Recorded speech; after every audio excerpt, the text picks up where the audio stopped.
Hi, to create stickers on Samsung Galaxy S25, you need to open your gallery first and find picture from which you want to create a sticker.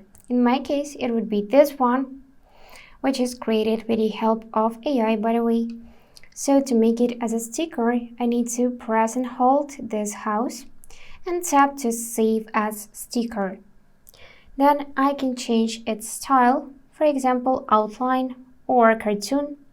I'm gonna tap outline and tap done. And now it is added to my stickers. So if you wanna send the sticker to your friend, then just find and open Samsung Messages. Here pick a chat with your friend. Then tap emoji icon either from here or from there. And find stars icon, which is for AI. And then you should see all of your saved stickers. So you can pick one and use this arrow to actually send this sticker. And that's all for today.